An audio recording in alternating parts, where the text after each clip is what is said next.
여러분 안녕하십니까. 누리 PD입니다. 자, 21대 대선 D-20이다. 19다. 이런 이야기를 합니다. 그런데 사전 투표일 기준으로는요. 며칠 안 남았어요. 5월 29일, 5월 30일이 사전 투표입니다. 그리고 6월 3일 기준으로 지금 D-19, 20 이렇게 말합니다만 지금 바로 코앞에 와 있죠. 정말 너무도 시간이 없습니다. 그런데 참 이해가 안 되는 것은요. 사전 투표일이 이렇게 5월 29, 5월 30일이 있잖아요. 본 투표일 사이에 이 텀이 있다라는 거죠. 여기가 너무 길어요. 차라리 5월 29, 5월 30일, 5월 31일 3일 연장으로 그냥 하든가. 김문수 후보가 사전 투표 폐지 공약을 지금 내걸었죠. 그러면서 본 투표일을 이틀 하겠다라는 거죠. 이거 자체가 불순한 의도가 있다라고 봅니다. 저는 이거 자체가 굉장히 구조적으로 취약한 거죠. 이동안 우리 국민들의 주권을 행사한 그 투표지가 고이고이 잘 보관되느냐 이런 어떤 의문이 드는 거죠. 이건 누가 보더라도 이상한 거죠. 6월 1일, 2일, 3일 차라리 3일 달아서 하든가. 이 5월 30일이 마치고 31일, 6월 1일, 6월 2일 6월 3일도 사실은 그 사전 투표한 것은 꼼짝없이 있는 거잖아요. 그 4일, 5일 동안 이게 그냥 어디에 어떤 방식으로 어떻게 있는지를 우리 국민들이 속 시원하게 알지를 못합니다. 그래서 언젠가는 이 제도는 바뀌어야 됩니다. 사전 투표제가 없어져야 되고요. 달았어야 됩니다. 달았어.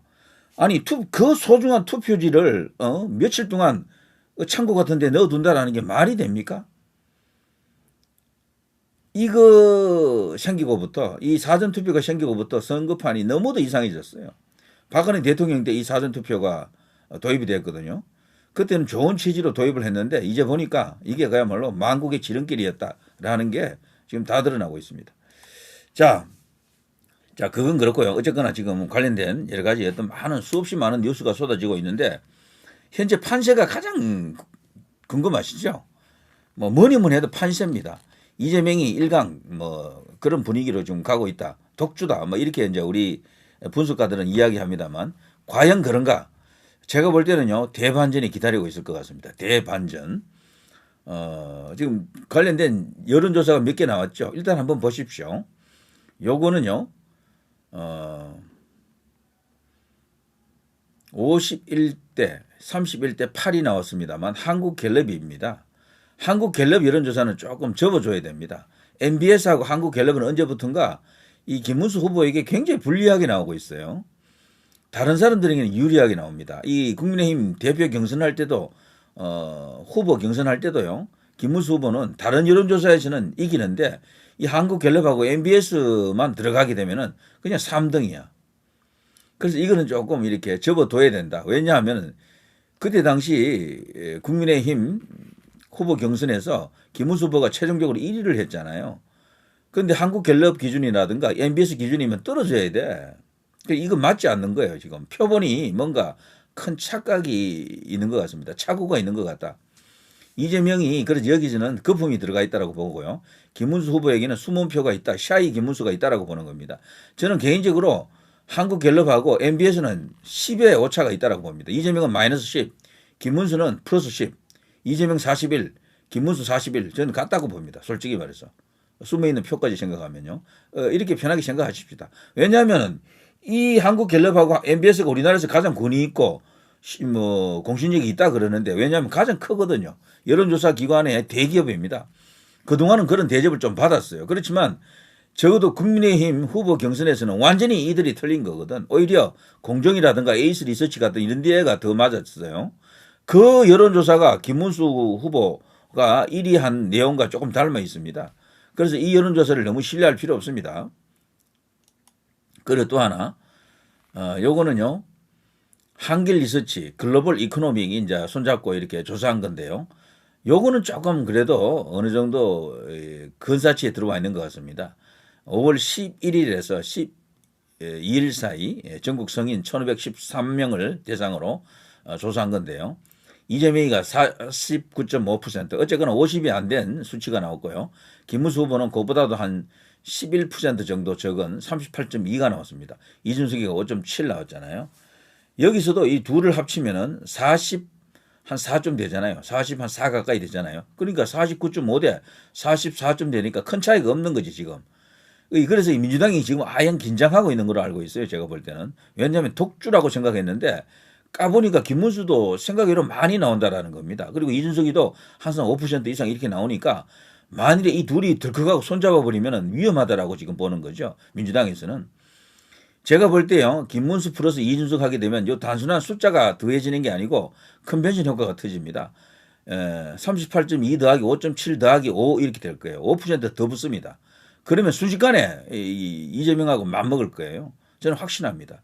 그게 일종의 단일화 효과라는 거죠. 단일화만 스무스하게 잘 이루어지면은 충분히 이재명을 잡을 수 있는 지지율이 나올 수도 있겠다 이런 생각이 듭니다. 물론 그 단일화는요 당장 할 필요는 없고 시간 좀 끌어야 됩니다.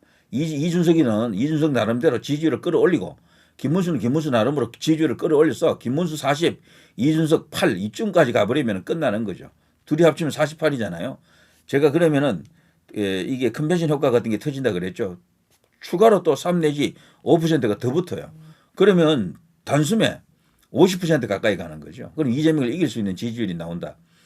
지금은 이기는 생각만 하십시오. 이기는 생각만. 지금 윤석열 대통령 거취를 넣고 뭐 자진 탈당이 어떻다 저떻다 말이 많이 나오죠. 정말 윤 대통령이 뭘 잘못했느냐. 뭐 이렇게 이제 항의할 수가 있습니다. 당연합니다. 그렇지만 지금은 선거 국면입니다. 윤 대통령이 선거 치르는 거 아니고 그래서 일각에서는요 윤 대통령에게 만일에 해코지를 하게 되면은 뭐 반발 심리로 김문수 찍지 않는다. 투표장에 안 간다. 심지어는 이재명 찍는다. 이런 목소리도 있더라고요. 황교안한테 간다. 뭐 이런 목소리도 있고. 물론 당연히 이제 그런 현상이 그런 반응이 일어날 수가 있습니다. 그럼에도 불구하고 전문가 집단, 국민의힘의 전략가들이 지금 냉정한 분석을 지금 하고 있습니다. 그래서 그걸 조만간 결론을 낼 것 같은데 어떤 결론이 나기 전에 대통령 스스로 어떤 거취를 정해주면 좋겠다라는 게 지금 국민의힘의 입장인 것 같습니다. 자, 이거는요, 좀 특별한 여론조사인데요. 6.3 대선 가상 3자 지지율 조사인데, 요거는요, 단발성 조사가 아니고, 지난 12월 4일부터 2024년, 그리고 최근 2025년 5월 12일까지 수없이 많은 여론조사가 있었죠. 아마 100개도 넘을 겁니다. 중앙선거 여론조사 심의위원회에서 등록된 조사 중 이들 간의 가상 대결 여론조사가 많았잖아요. 그걸 종합적으로 분석해서 평균값을 낸 겁니다. 한겨레 신문이 STI에 의뢰했습니다. 이게 굉장히 중요합니다. 이 평균값이. 여기 보면요. 이재명은 48.2 정도의 평균값이 나오고 김문수는 약 한 30% 정도 나오고요. 이준석은 7.7 정도 나옵니다. 그러니까 48대 38 정도 약 10 정도의 차이가 있는 것으로 나타나죠. 예. 자동응답 ARS에서는 이재명 47, 김문수 31, 이준석 8.1. ARS를 하게 되면 김문수, 이준석이 조금 더 높게 나옵니다. 자, 전화 면접, 직접 상담원이 전화 면접을 하는 경우입니다. 한국갤럽이라든가 MBS 같은 데가 이렇게 하죠. 자, 이렇게 되면은 이재명이 조금 더 많이 나옵니다. 50.6. 김문수는 조금 떨어져서, 그리고 이준석도 조금 떨어지고 이런 식으로 나오죠. 자, 이런 여론조사를 보면서 자, 무엇이 진짜냐 이거보다도요. 추세를 아는 것이 중요합니다. 김문수는 어쨌거나 지금 우상향입니다. 계속해서 올라가고 있는 상황이다. 이재명은 지금 정점에 있거든요. 저 떨어질 수밖에 없습니다. 왜냐하면 저기 지지율은 다져진 지지율이 아니에요. 급조된 지지율에 가깝고 갑자기 이렇게 폭등한 지지율이거든요. 지금 저런 지지율은 완거품이 있습니다. 거품이 있기 때문에 반드시 제자리를 찾아갑니다. 거품이 빠진다라는 거죠. 그 지지율이 김문수라든가 뭐 등등으로 이렇게 넘어갈 수가 있습니다. 그럴 때 대반격, 대반전이 일어날 수가 있는 거죠. 그리고 현재 깜깜이 상태로 들어가기 전에 여론조사에서 어느 정도 따라잡아야지만이 승리할 수가 있습니다. 깜깜이 들어가기 전에 김문수 후보하고 이준석 지지율 합쳐봐야 이준석에게 이재명에게 안 된다라는 10% 이상 차이 난다든가 아니면 10% 가까이 차이 나게 되면 상당히 뒤집기가 어려워요. 깜깜이 들어가기 전에 두 사람 합친 숫자가 이재명하고 같거나 이기는 숫자 골든 크로스 같은 게 나와야 됩니다. 그렇게 만들어야 되고요. 가능하다라고 봅니다. 그러자면은 이준석 효과를 이준석 변수를 잘 활용해야 되는 거죠. 김문수 후보가 단독의 힘으로 가령 우파 단독의 힘으로 이길 수 있으면 최고 좋은데 저도 그걸 원해요. 그렇지만 그건 지금 현 시점에서 불가능합니다. 아무리 용 빼는 수가 있어도 그건 안 돼요. 그리고 부정선거 관련해서 뭐 모든 걸 뭐 우리가 원하는 대로 만들어 뭐 낼 수가 없잖아요. 시스템을 바꿀 수가 없다니까요. 이미 다 세팅이 다 끝난 거예요. 이제 다만 부정선거 같은 걸 저들이 마음 놓고 저지르지 못하도록 만일에 그런 시도가 있다면 적발하는 막아내는 그 노력만 남아 있을 뿐입니다. 자, 아무튼 이런 속에서요. 저는 이렇게 봅니다. 김문수 후보는 늦게 알려진 인물이에요. 이름 석자는 많이 알려져 있지만 이분이 진짜 어떤 사람인지를 사람들이 잘 몰라요. 김문수 지지자들 중에서도 깜짝깜짝 놀란다 그래요. 와, 이분이 이런 사람이었나라고 놀란다 그래요. 파도 까도 그냥 미담만 나오잖아요.